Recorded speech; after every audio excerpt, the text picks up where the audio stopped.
Halo anak-anak Pak Guru kelas 2 semua, apa kabar hari ini? Pak Guru berharap anak-anak dalam keadaan sehat dan tetap semangat ya. Baiklah, jumpa lagi dengan Pak Guru di pelajaran tematik kelas 2. Hari ini kita sudah masuk di tema 3, tugasku sehari-hari. Subtema 1, tugasku sehari-hari di rumah. Pembelajaran 1, mengenal letak rumah dan mengenal uang logam. Nah, di subtema 3 ini kita akan belajar tentang tugas sehari-hari. Di subtema 1 kita akan belajar tentang tugas sehari-hari di rumah ya. Pembelajaran 1, mengenal letak rumah dan mengenal uang logam. Jadi kita akan belajar mempelajari mengenal letak rumah dan mempelajari mengenal uang logam. Baiklah anak-anak Pak Guru di rumah, langsung kita masuk ke materinya ya. Anak-anak Pak Guru disimak videonya, oke? Kegiatan di rumah bermacam-macam. Ada kegiatan belajar, ada kegiatan membantu orang tua, ada juga kegiatan bermain. Dari beberapa kegiatan tersebut, ada yang termasuk tugas. Tugas adalah suatu pekerjaan yang wajib dikerjakan. Jadi anak-anak sudah paham itu apa itu tugas kan? Jadi tugas itu wajib dikerjakan ya anak-anak Pak Guru. Nah, jadi di rumah tugas anak-anak yaitu belajar. Nah, perhatikan gambarnya ya. Si anak sedang belajar. Jadi itu kewajiban ya. Karena anak-anak masih sekolah, jadi tugasnya adalah belajar. Itu kewajiban. Kemudian ada juga membantu orang tua. Nah, anak-anak juga wajib dong membantu orang tua ya anak-anak Pak Guru. Tentu anak baik harus rajin membantu orang tua. Contoh membantu pekerjaan orang tua itu tidak harus rumit loh anak-anak Pak Guru. Contohnya belajar tepat waktu, makan tepat waktu, tidur tepat waktu, itu sudah membantu orang tua. Jadi orang tua tidak harus menyuruh lagi ya, kerjakan tugasmu. Tidak harus seperti itu, langsung mengerjakan tugasnya, mengerjakan PR-nya, itu sudah membantu orang tua. Menjaga adik juga termasuk membantu orang tua. Nah, menyapu rumah, merapikan tempat tidur, itu juga sudah termasuk membantu orang tua. Mendengarkan nasihat orang tua juga itu sudah membantu orang tua ya anak-anak Pak Guru. Jadi tidak harus mengerjakan pekerjaan berat, karena anak-anak Pak Guru kan masih tahap belajar, masih kecil-kecil lagi. Nanti sesudah besar baru melakukan pekerjaan yang lebih besar lagi. Baik, kita lanjut lagi ya anak-anak Pak Guru. Mengenal letak rumah. Nah, kita akan belajar mengenal letak rumah. Nanti anak-anak Pak Guru boleh dibuka bukunya halaman 2 pembelajaran 1. Sambil ditonton videonya, sambil diperhatikan bukunya ya anak-anak Pak Guru di rumah. Jadi kita belajar seperti di sekolah. Kita baca ya. Letak bangunan ditentukan oleh arah bangunan menghadap. Letak rumah Imah digambarkan dalam bentuk denah. Nah, anak-anak Pak Guru pernah melihat denah? Nah, ini adalah contoh denah ya. Nah, di bukunya juga ada di halaman 2. Nah, apa itu denah? Nah, denah adalah gambar yang menunjukkan letak rumah, bangunan, dan jalan. Nah, itulah yang disebut denah. Jadi, gambarnya menunjukkan letak rumah, bangunan, dan jalan. Nah, perhatikan di sini ada rumah, ada jalan, dan ada bangunan ya. Jadi, itulah yang dimaksud dengan denah.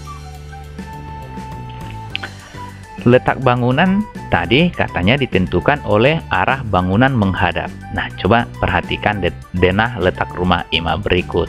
Nah, jadi letak bangunannya ditentukan bangunannya menghadap. Nah, pada umumnya bangunan itu selalu menghadap ke jalan ya. Nah, jadi selalu menghadap ke jalan bangunannya. Jadi letaknya ditentukan oleh bangunan menghadap. Jadi karena Toko Wijaya ini menghadap ke jalan, nah sama seperti kita lagi menghadap ini sekarang ya. Jadi posisinya berbeda dengan rumah Ayu, Imah, dan Rehan. Rumah Ayu, Imah, dan Rehan menghadap ke jalan, jadi menghadap ke kita ya. Nah, jadi arah kanan rumah Ayu atau rumah Ima, rumah Rehan ini, arah kanannya adalah ke sebelah kiri kita. Nah, ke sini Arah kanannya, perhatikan ya tanda panahnya, karena dia menghadap ke jalan. Nah, arah kirinya ke sebelah kanan kita. Nah, perhatikan tanda panahnya ya. Ini adalah ke sebelah kiri bangunan yang di seberang jalan ini, karena bangunannya menghadap ke jalan atau menghadap ke kita ya. Nah, sedangkan bangunan yang di bawah sama seperti posisi kita menghadap sekarang ya. Nah, jadi arah kirinya sama dengan arah kiri kita dan arah kanannya sama dengan arah kanan kita. Jadi terbalik ya dengan yang di gambar yang di atas ini. Karena bangunannya saling berhadapan.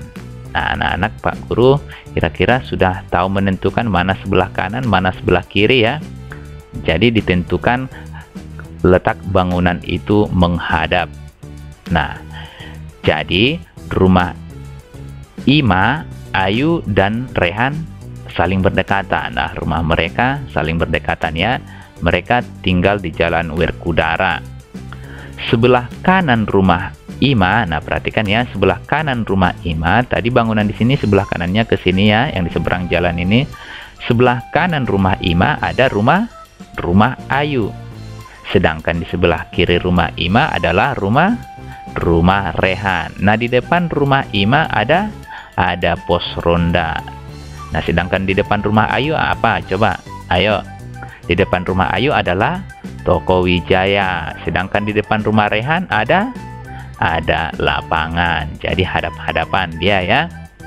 Nah, kira-kira itu dulu ya, menentukan mana bagian kanan, kiri, letak bangunannya. Kira-kira anak-anak Pak Guru sudah paham di situ?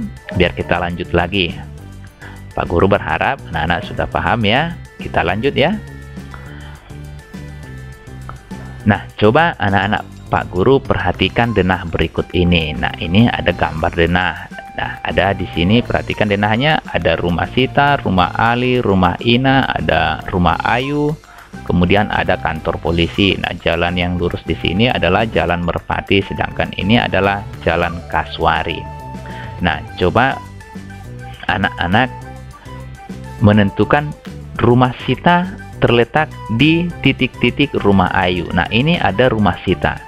Nah, rumah Sita titik-titik rumah Ayu. Nah, rumah Sita ini kira-kira di sebelah mananya rumah Ayu? Begitu kira-kira.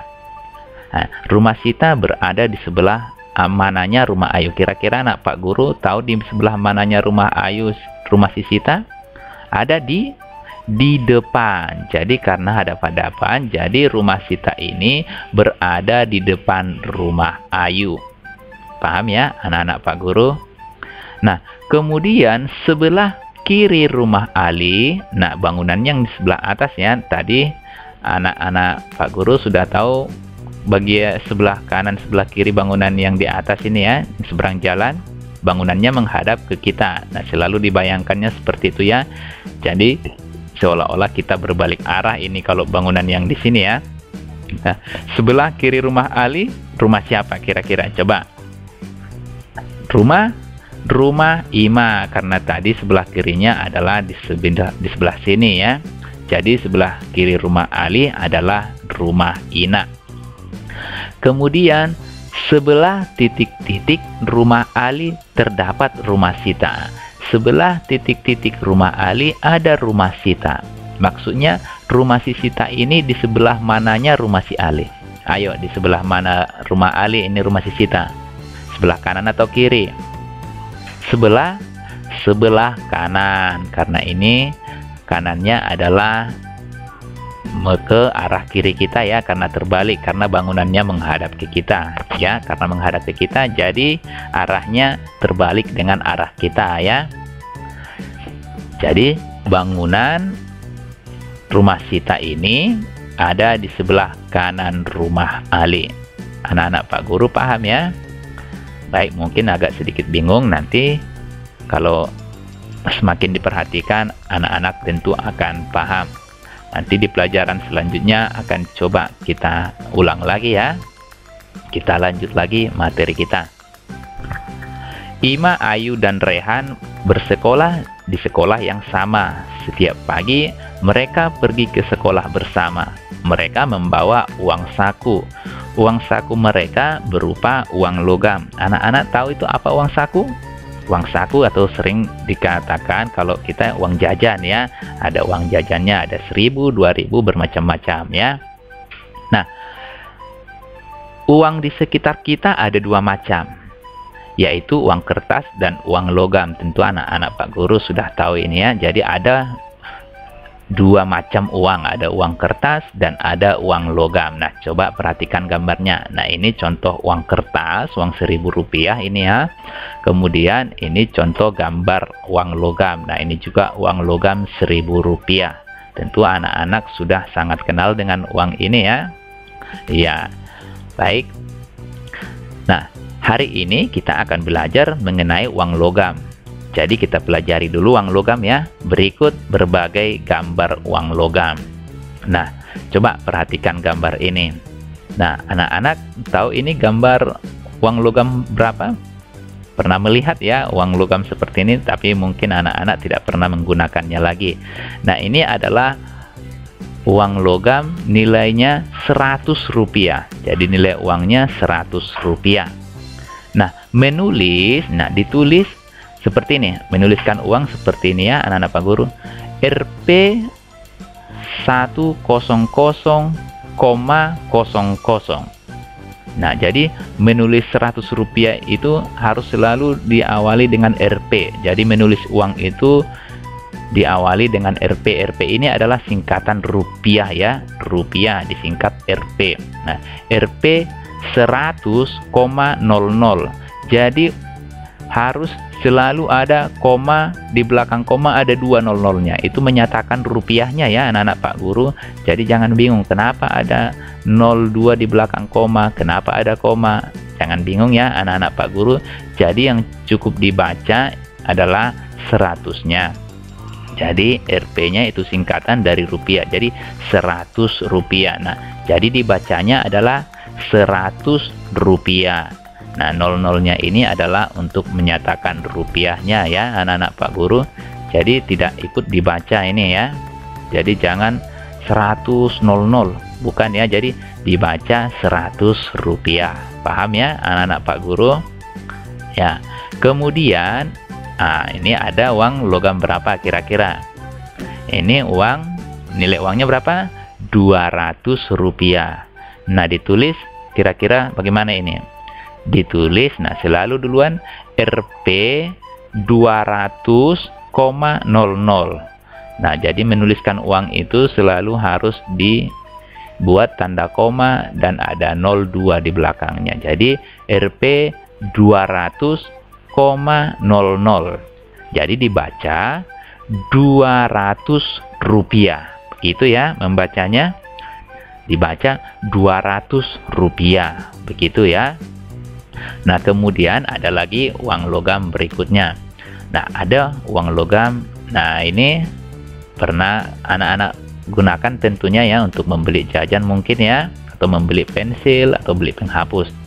Nah, ini nilai uangnya Rp500. Rp500. Ditulis, nah selalu Rp 500,00. Jadi harus selalu ditulis ya, 002, nolnya di belakang koma. Dibaca Rp500. Paham ya anak-anak Pak Guru? Kemudian ini uang logam yang terakhir, ini uang logam yang besar, yang paling besar ini ya. Jadi batas uang logam ini hanya sampai di sini. Nilai uangnya berapa ini anak-anak Pak Guru? Nilai uangnya Rp1.000. Nah, ini sudah ribuan ya anak-anak Pak Guru. Jadi menulis 1000 itu 1.00. Nah, Rp1.000. Nah, kalau dituliskan, kalau menuliskan uangnya ditulis seperti ini. Ditulis Rp 1.000,00 karena sudah ribuan, 3 nolnya ya. Jadi ditulis Rp 1000,00. Nah, dibaca Rp1.000. Nah, menulis Rp1.000 ini jadi ditulis seperti ini. Rp 1.000. Ini dibuat titik karena sudah ribuan ya. Jadi Rp1.000. Paham ya sampai di situ anak-anak Pak Guru? Ya, tetap diperhatikan ya. Tetap semangat ya, jangan terus lemas ya. Ayo semangat terus. Biar nanti semakin paham. Oke, kita lanjut lagi. Nah, nilai uang logam dapat diurutkan dari paling kecil dan dari paling besar. Nah, perhatikan contoh berikut. Jadi boleh diurutkan yang mana paling kecil dan mana paling besar. Nah, perhatikan di sini ada uang Rp100, Rp200, dan Rp500. Nah, nilai uang Rp100 kurang dari Rp200 dan Rp500. Anak-anak Pak Guru masih ingat kan membandingkan bilangan? Ya, kemarin waktu pelajaran sebelumnya itu sudah kita pelajari ya anak-anak Pak Guru. Jadi sudah supaya diingat itu ya, membandingkan bilangan yang selalu dibandingkan angka satuan, puluhan, dan ratusan. Nah, ini sama-sama ratusan ya. Jadi 1 lebih kecil dari 2, 1 lebih kecil dari 5. Jadi nilai uang Rp100 kurang dari Rp200 dan Rp500.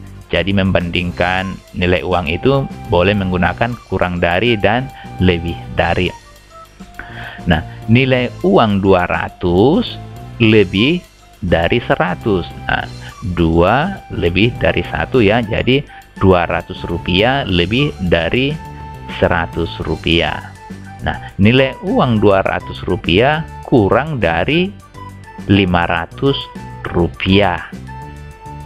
Nilai uang Rp500 lebih dari Rp100 dan Rp200. Jadi kita sudah tahu ya, yang mana urutan dari yang paling kecil adalah Rp100, Rp200, Rp500. Jadi itulah urutannya dari yang terkecil ke yang terbesar. Nah, kemudian urutan dari yang paling besar. Jadi yang paling besar yang pertama yaitu Rp500, Rp200, Rp100. Jadi membacanya ini Rp500 begitu ya, bukan Rp500 ya nak, tapi Rp500, Rp200, Rp100. Begitu ya anak-anak Pak Guru. Baik, kita lanjut lagi ya. Urutkanlah uang logam berikut dari nilainya paling kecil dan paling besar. Nah, kita urutkan dulu dari yang paling kecil nanti ya. Nah, ini ada nilainya. Ada Rp500, Rp1.000, dan Rp200. Kita urutkan dulu yang pertama dari paling kecil. Nah, kira-kira yang paling kecil di sini yang mana? Yang paling kecil yaitu mana? 200. Nah, ini yang paling kecil ya, 200. Nah, kemudian setelah 200 yang mana paling kecil? Kemudian yang paling kecil berikutnya yaitu Rp500. Lalu kemudian Rp1.000. Nah, inilah urutan dari yang paling kecil. Rp200, Rp500, Rp1.000. Nah, selalu ingat ya, membandingkan bilangan selalu dibandingkan dulu satuan, puluhan, dan ratusan. Oke, paham ya anak-anak Pak Guru sampai di situ? Kemudian urutan dari yang paling besar adalah, nah tentu sebaliknya ya, yang paling besar yang terlebih dahulu. Yang paling besar yaitu Rp1.000, kemudian berapa? Rp500, lalu Rp200. Inilah urutannya jika diurutkan dari yang paling besar. Oke, paham ya? Ada gantungan di pos ronda depan rumah Ima. Setiap malam petugas ronda berkeliling. Mereka berkeliling dengan memukul kentungan. Nah, anak-anak Pak Guru tahu itu apa kentungan? Mungkin anak-anak belum mengenal kentungan ya seperti apa, atau sudah tidak pernah dilihat mungkin, atau mungkin ada anak-anak Pak Guru yang pernah melihat kentungan. Nah, ini contoh gambar kentungan ya. Nah, kentungan ini biasa terbuat dari bambu. Nah, di situ ada dikasih lubang. lalu ada pemukulnya. Nah, ini pemukulnya ya. Jadi ini kentungan, dipukul ya bambunya.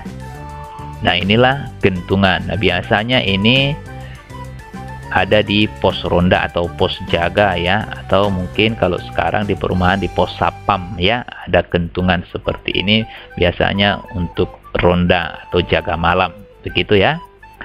Nah, kentungan yang dipukul menimbulkan bunyi ya, tentu kalau sudah dipukul pasti menimbulkan bunyi kentungannya. Nah, bunyi yang berulang secara teratur disebut irama. Nah, bunyi yang berulang itu secara teratur itu disebut dengan irama. Jadi apa itu irama? Irama adalah bunyi yang berulang secara teratur. Irama mempunyai pola. Pola irama dapat dimainkan dengan alat musik sederhana. Benda-benda di sekitar kita dapat dijadikan alat musik sederhana. Contoh alat musik sederhana dari benda-benda di sekitar kita adalah contohnya ember dipukul, gelas dipukul, botol dipukul, botol plastik diisi air, diisi pasir. Nah, jika digoyang-goyangkan akan berbunyi, atau boleh juga stick dipukul, meja dipukul. Nah, itu boleh dijadikan menjadi alat musik sederhana. Berikut contoh pola irama dalam permainan alat musik sederhana. Nah, perhatikan. Nah, di sini alat musik sederhananya yang digunakan itu ada ember dan ada gelas. Nah, ada gelas. Jadi ember dipukul kuat akan menghasilkan bunyi yang kuat, dan gelas dipukul lemah akan menghasilkan bunyi yang lemah. Nah, jadi dibunyikan embernya dung ting ting, dung ting ting, dung ting ting. Nah, begitu ya. Jadi bunyinya berulang secara teratur. Nah, itu disebut dengan irama. Nah, itu tadi irama tadi ya, bunyi yang berulang secara teratur. Nah, ember yang dipukul kuat menghasilkan bunyi kuat. Nah, kalau dipukul embernya kuat akan menghasilkan bunyinya kuat, dung. Nah, begitu ya. Gelas yang dipukul lemah akan menghasilkan bunyi yang lemah. Jadi kalau dipukul gelas akan menghasilkan bunyi yang lemah. Contohnya gelasnya dipukul menggunakan pensil, akan ting ting. Nah, begitu ya, bunyinya lemah. Nah, kuat dan lemah bunyi yang berulang secara teratur itu disebut dengan pola irama. Nah, perhatikan ya, kuat lemah lemah, kuat lemah lemah, kuat lemah lemah. Jadi kuat lemah bunyi yang berulang secara teratur itu disebut dengan pola irama. Nah, itu pola irama ya. Tadi irama adalah bunyi yang berulang secara teratur. Sedangkan pola irama kuat dan lemah bunyi yang berulang secara teratur. Nah, ini iramanya tadi, lihat bunyinya berulang secara teratur. Dung ting ting, dung ting ting, dung ting ting. Nah, begitu ya. Sekali dungnya, dua kali tingnya. Sekali dungnya, tingnya dua kali. Dungnya sekali, tingnya dua kali. Jadi kuat sekali, lemah dua kali. Kuat sekali, lemah dua kali. Kuat sekali, lemah dua kali. Jadi dia berulang secara teratur. Bunyinya berulang secara teratur. Kuat dan lemah bunyinya juga berulang secara teratur. Nah, anak-anak Pak Guru paham ya sampai di situ? Nah, baiklah anak-anak Pak Guru di rumah, sampai di sini dulu ya penjelasan materi kita untuk hari ini. Pak Guru berharap anak-anak dapat memahaminya. Nanti boleh diulang videonya supaya anak-anak semakin memahami, dan sambil diperhatikan bukunya ya anak-anak Pak Guru. Baiklah anak-anak Pak Guru di rumah, tetap semangat belajarnya, tetap menurut sama orang tua. Jadilah anak yang baik ya anak-anak Pak Guru. Sekian dulu dari Pak Guru. Terima kasih. Salam rindu untuk anak-anak Pak Guru semua. Dadah.